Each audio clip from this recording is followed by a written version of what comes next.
Hello everyone. We are reading the chapter number 2 of Geography for class 7th. The name of the chapter is Water. और water chapter में हमने last video में cover किया था water cycle. Water cycle होता क्या है यह मैंने आपको बताया था कि जो वाटर जो है जो सर्कुलेट होता है between land ocean and atmosphere उसको वाटर साइकिल बोलते हैं. और हमने लास्ट लाइन में देखा था कि वाटर जो है दो तरह से है अर्थ के ऊपर, एक है सलाइन वाटर और एक है फ्रेश वाटर. तो अब हम आए हैं डिस्ट्रीब्यूशन ऑफ वाटर बॉडीज़ पे कि कितना पानी कहाँ कहाँ है अर्थ के ऊपर. Let's read. We all know that 3/4 of Earth's surface is covered by water. If there is more water than land on this earth, why do so many countries have faced water scarcity? तो इसमें बताया गया है कि 3/4 जो है total water का, total earth surface का वो पानी से ढका है. और जो है अगर इतना पानी है अर्थ के ऊपर, इतना लैंड इतनी कम है और पानी जो वाटर बॉडीज़ हैं वो इतनी ज़्यादा है, तो क्यों कुछ देशों में अभी भी पानी की स्केर्सिटी है, पानी की कमी है. तो वो देखेंगे क्यों है. Is all the water on the earth available to us? The following table gives us distribution of water in percentage. तो क्या सारा का सारा पानी जितना ये है 70% लगभग अर्थ के सरफेस का, क्या ये सारा पानी हमें अवेलेबल है? तो नहीं, ये सारा पानी हमारे यूसेज के लिए अवेलेबल नहीं है. क्यों?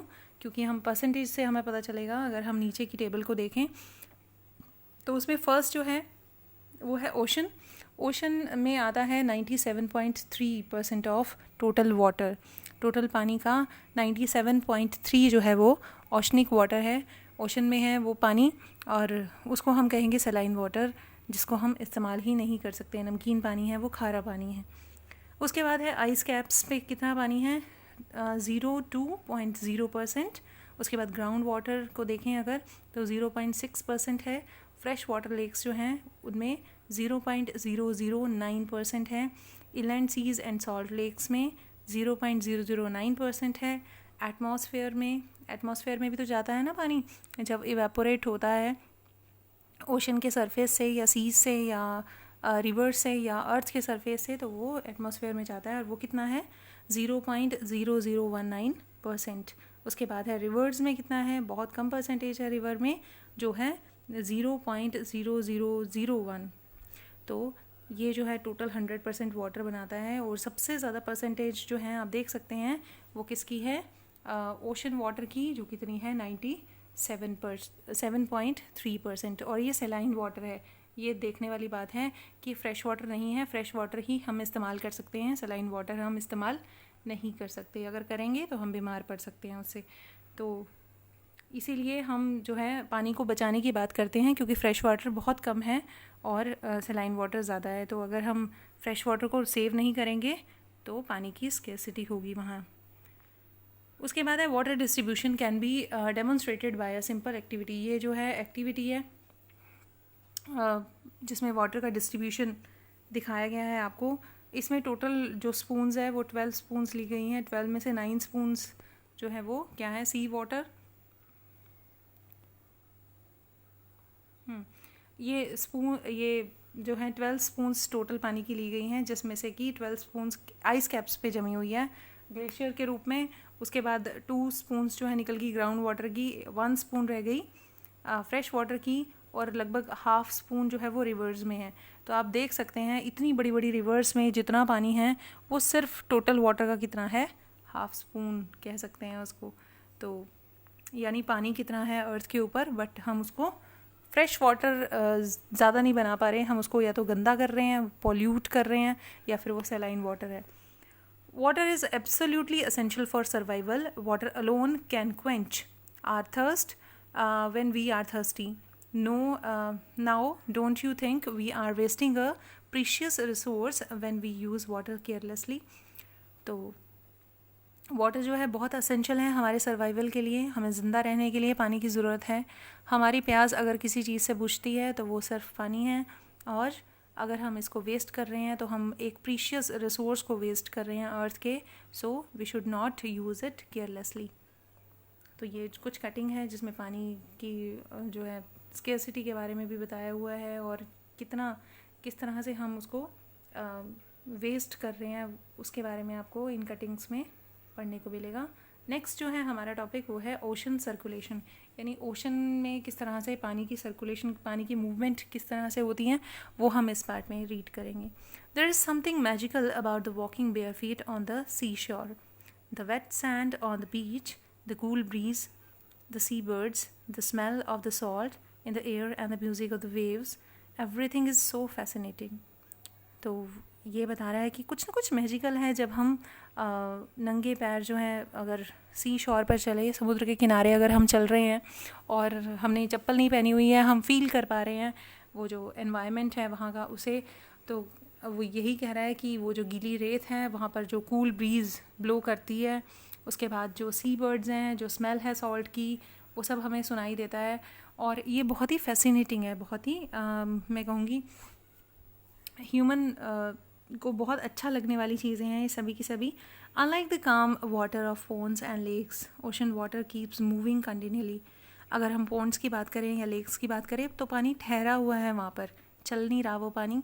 बट अगर ओशन की बात करें तो ओशन वाटर जो है वो कीप मूविंग, यानी वो चलता रहता है, वो आगे पीछे लहरें होती हैं उसकी. इट इज़ नेवर स्टिल, वो कभी भी खड़ा नहीं रहता. The movement that occur in the ocean can be broadly categorise as waves, tides and currents. तो इसकी जो मूवमेंट है ओशन वाटर की, उसको हम 3 तरह से डिवाइड कर सकते हैं. कौन कौन से हैं वो? फर्स्ट है वेव्स, उसके बाद टाइड्स और उसके बाद करंट्स. तो ये जो है ये तीनों मूवमेंट ऑफ ओशन वाटर है जो हम फर्दर रीड करने वाले हैं. उसके बाद हम फर्स्ट पॉइंट पे आते हैं, फर्स्ट मूवमेंट पे आते हैं ओशन वाटर की, वो है वेव्स. तो when you are playing throw a ball on the beach and the ball falls on the into the water, what happens? It is fun to watch how the ball gets washed back to the shore by the waves. When the water on the surface of the ocean rises and falls alternately, they are called waves. तो waves कब होती हैं? जब अगर हम कोई ball फेंक दे, समुद्र में चली जाए कोई गेंद, तो आप देखेंगे कि कुछ टाइम बाद जो है लहरें उसको वापस किनारे पर फेंक देंगी. तो ये जो है पानी का आगे और पीछे होना अल्टरनेटिवली, तो ये क्या कहलाता है? वेव्स. तो आपको आ सकता है क्वेश्चन व्हाट आर वेव्स, तो आप लिखेंगे. हाँ जी, तो आपको क्वेश्चन आ सकता है व्हाट आर वेव्स, तो आपने लिखना है when the water on the surface of the ocean, जब ओशन के सरफेस का जो पानी है वो राइज एंड फॉल करता है, ऊपर उठता है और नीचे आता है alternatively, they are called waves. वो क्या कहलाती हैं? समुद्र की वेव्स.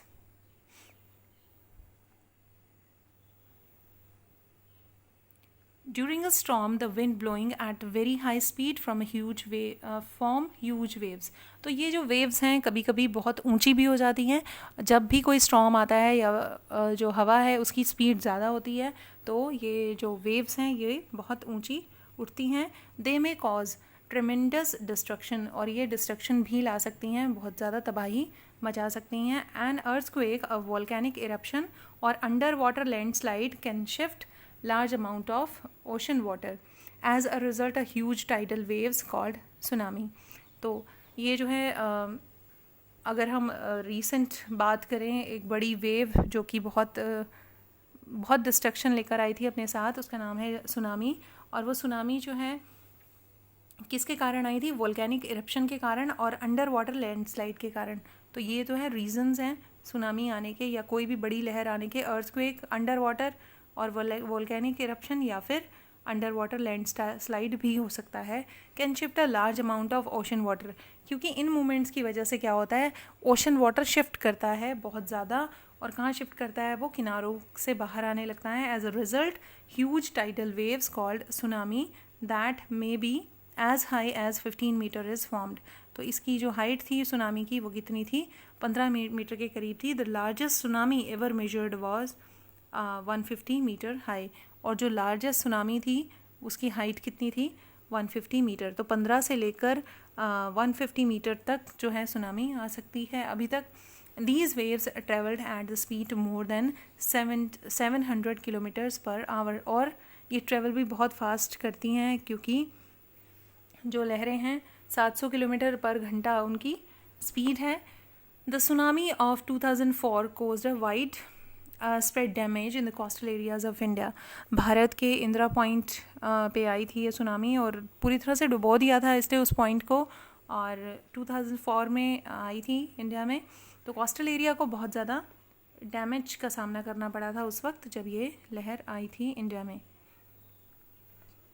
तो the Indira point of in Andaman and Nicobar island got submerged after the T tsunami.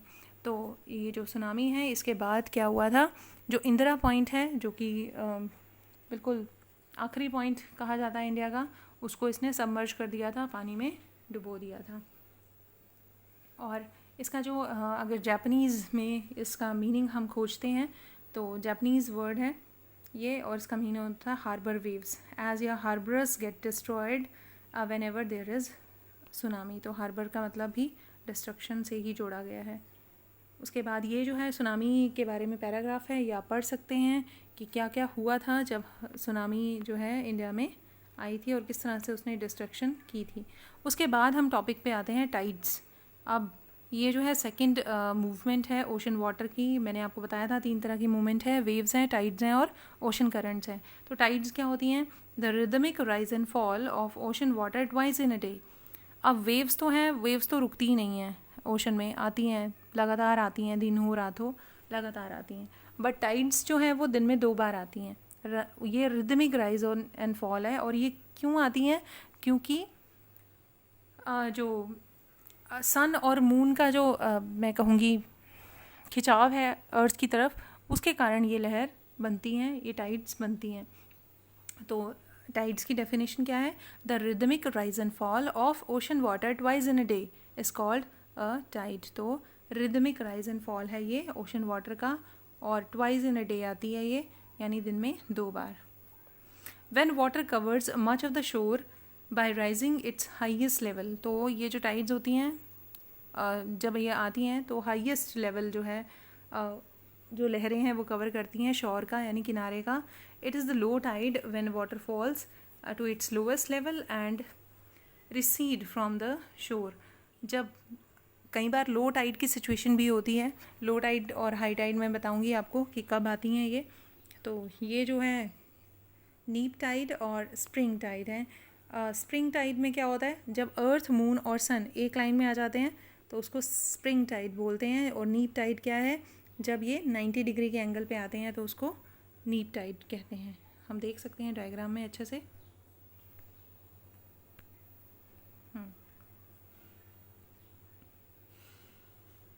तो नीप टाइड जो है उसमें 90 डिग्री का एंगल बनाती है. जो सन है और अर्थ है और मून है, तो वो क्या बना रहे हैं, राइट एंगल बना रहे हैं यहाँ पे. तो नीप टाइड आएगी, यानी ज़्यादा ऊंची लहर नहीं उठेगी. लेकिन जब जो है अगर ये एक लाइन में आ जाए, बिल्कुल स्ट्रेट हो जाए सन मून, क्योंकि मून जो है ट्रैवल कर रहा है अराउंड अर्थ, ये हमें पता है. तो अगर ये एक रो में आ जाए तीनों, अर्थ मून एंड सन, तो फिर वहाँ पर कौन सी टाइड बनती है, वहाँ पर स्प्रिंग टाइड होगी. तो let's read the strong gravitational pull. तो अब इन तीनों के बीच क्या है ऐसा, मैंने आपको बताया था कि चंद्रमा और सूर्य के खिंचाव के कारण ऐसा होता है, और उस खिंचाव को क्या बोलते हैं, gravitational pull. Exerted by sun and the moon on the earth surface cause the tides. अब होता क्या है कि मून जो है काफ़ी पास है अर्थ के, और सन जो है वो बहुत दूर है. तो अगर मून पास है तो डेफिनेटली जो ग्रेविटेशनल पुल है मून का वो ज़्यादा है बजाय कि सन के. The water of the earth closer to the moon gets pulled under the influence of the moon's gravitational force and cause high tides. तो जब सन पास होता है अर्थ के तो डेफिनेटली कौन सी हाई टाइड बनती है, क्योंकि इसकी ग्रेविटेशनल फोर्स जो है सन से ज़्यादा होती है. During the full moon and the new moon days. तो कब ये ज़्यादा बनती है, फुल मून के दिनों में और न्यू मून डेज में. The sun, the moon and the earth are in the same line and the tides are highest. तो जब सेम लाइन में होते हैं तो ये टाइड्स जो हैं हाईएस्ट होती हैं. These tides are called spring tides. और जब ये एक लाइन में होते हैं तो उसको क्या कहते हैं, स्प्रिंग टाइड्स, और हाईएस्ट टाइड्स बनती हैं इस समय में. But when the moon is it's first and the last quarter. लेकिन जब मून जो है वो 90 डिग्री का एंगल बनाए तो क्या होता है, the ocean water gets drawn and diagonal opposite direction by the gravitational pull. तो ओशन वाटर जो है पीछे की ओर हटने लगता है, और उस टाइम कौन सा ग्रेविटेशनल जो पावर है वो काम करती है, सन की। And the earth resulting in low tides, तो उस समय लो टाइड्स बनती हैं और उनको नीप टाइड्स भी कहा जाता है। तो जब जो है मून और सन एंड अर्थ 90 डिग्री का एंगल बनाते हैं तो नीप टाइड होती हैं, और जब वो स्ट्रेट एंगल बनाते हैं तो स्प्रिंग टाइड्स बोलते हैं, या हाई टाइड्स का वो वक्त होता है। These tides are called neap tides. High tides help in navigation, जो हाई टाइड्स होती हैं वो नेविगेशन में हेल्प करती हैं। These raise the water levels close to the shore, water level को हाई टाइड्स कहाँ पर ले आती हैं, किनारे पर। This helps the ship to arrive at the harbour more easily, तो ये जो हैं जल्दी से किनारे तक ले आती हैं शिप्स को, हेल्प करती हैं उनको। Many more fish come closer to the shore during the high tide, जब हाई टाइड आती है तो बहुत सारी फिशेस बहती हैं पानी में, और जब लहर जो है किनारे पर आएगी तो डेफिनेटली फिशेस भी बहुत सारी किनारे पर आती हैं।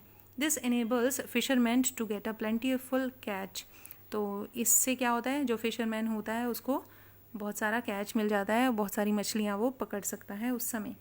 The rise and fall of the water due to tide is being used to generate electricity in some places, और इन हाई टाइड से कई प्लेसेस पर टरबाइन लगाकर इलेक्ट्रिसिटी भी प्रोड्यूस की जाती है। उसके बाद हम लास्ट टॉपिक पे आ गए हैं, ओशन करंट्स के बारे में। ओशन करंट्स के बारे में रीड करेंगे। Ocean currents are the stream of water flowing constantly on the ocean surface in definite direction. Ocean currents क्या है, स्ट्रीम ऑफ वाटर हैं। सबसे पहले स्ट्रीम ऑफ वाटर यानी पानी की धाराएं, ये गर्म भी हो सकती हैं, ठंडी भी हो सकती हैं। तो ocean currents are the stream of water flowing continuously on the ocean surface, सिर्फ सरफेस पर रहती हैं ये धाराएं, इन अ डेफिनेट डायरेक्शन, और एक ही डायरेक्शन में ये चलती हैं। द ओशन करंट्स, आपको डेफिनेशन आ सकती है इसकी, ocean what is ocean currents, तो आप लिखोगे ocean currents are the stream of water flowing constantly on the ocean surface, ocean surface पर ये फ्लो कर रही हैं, और कैसे फ्लो कर रही हैं, डेफिनेट डायरेक्शन में। द ओशन करंट्स में बी वार्म और कोल्ड, तो ओशन करंट्स जो है वार्म भी हो सकता है और कोल्ड भी हो सकता है, यानी ये जो पानी की स्ट्रीम्स हैं, पानी की धाराएं हैं, ये गर्म भी हो सकती हैं और ठंडी भी हो सकती है। Generally the warm ocean currents originate near the equator, देखा गया है कि जो ओशन करंट, जो वार्म ओशन करंट है यानी गर्म पानी की जो धाराएं हैं, वो कहाँ पर बनती हैं, नियर इक्वेटर, यानी इक्वेटर से कहाँ पे मूव करती हैं, वो पोल्स की तरफ, इक्वेटर से पोल्स की तरफ। The cold currents carry water from polar और हायर लेटीट्यूड, जो कोल्ड करंट्स है, अब ये तो देखा हमने कि जो वार्म करंट है वो कहाँ से कहाँ तक मूव कर रहा है, वो इक्वेटर से पोल्स की तरफ जा रहा है, लेकिन अब कोल्ड करंट इससे बिल्कुल उल्टा है, वो पोलर रीजन से यानी पोल से कहाँ जा रहा है, हाई लेटीट्यूड्स की तरफ, और lower latitude, higher latitude to the tropical, और लोअर लेटीट्यूड, तो हाई लेटीट्यूड से वो लोअर लेटीट्यूड की तरफ जाता है, यानी पोलर रीजन से इक्वेटर वाले रीजन की तरफ आता है। इसका बिल्कुल उल्टा है, पहले वाला इक्वेटर से पोलर रीजन की तरफ आता था, और ये पोलर रीजन से लोवेस्ट जो लेटीट्यूड है यानी इक्वेटर की तरफ आता है। The Labrador ocean current is cold current, Labrador ये एग्जाम्पल है ओशन करंट का। अगर हम कोल्ड ओशन करंट की बात करें तो लेब्राडर करंट जो है वो क्या है, कोल्ड करंट है, और ये कहाँ आता है, द गल्फ स्ट्रीम में। गल्फ स्ट्रीम में एक सेकेंड, हाँ, current, ocean current is cold current while the gulf stream is a warm current. तो लेब्राडर ओशन करंट जो है वो कोल्ड करंट का एग्जाम्पल है, और जो वार्म करंट का एग्जाम्पल है वो है गल्फ स्ट्रीम। तो the ocean current influenced temperature condition of the area, जो ओशन करंट है अगर वो वार्म होगा तो डेफिनेटली उस एरिया का टेम्परेचर भी as compare to other areas warm रहेगा, और उसके उल्टा बिल्कुल अगर कोल्ड करंट वहाँ से बहता है तो टेम्परेचर डाउन रहेगा।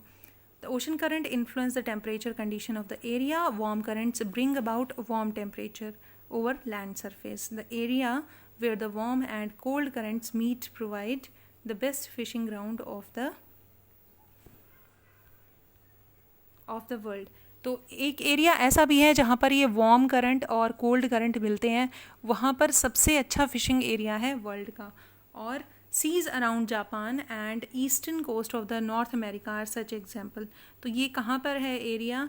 अराउंड जापान और eastern coast of North America. तो नॉर्थ अमेरिका के आसपास का अगर हम एरिया देखें, वहाँ पर ये करंट जो है मिलते हैं दोनों, और वहाँ पर हम कह सकते हैं कि जो फिशिंग बेस्ट फिशिंग एरिया है वो वहाँ पे हमें देखने को मिलेगा। उसके बाद है the areas where warm and cold current meets also experience foggy weather. Foggy यानी यहाँ पर धुंध पड़ती है, making it difficult for navigation. वहाँ पर नेविगेशन होनी बहुत मुश्किल है। तो ये तो था आपका चैप्टर वाटर। होपफुली आपको समझ आया होगा। ओशन करंट्स क्या होते हैं, वेव्स क्या होती हैं, टाइड्स क्या होती हैं, और उसके बाद आपकी जो बैक एक्सरसाइज है और आपके क्वेश्चन आंसर्स हैं वो NCERT बेस्ड हैं। होपफुली आप रीडिंग के बेस पर इन्हें कर पाएंगे। Thank you very much.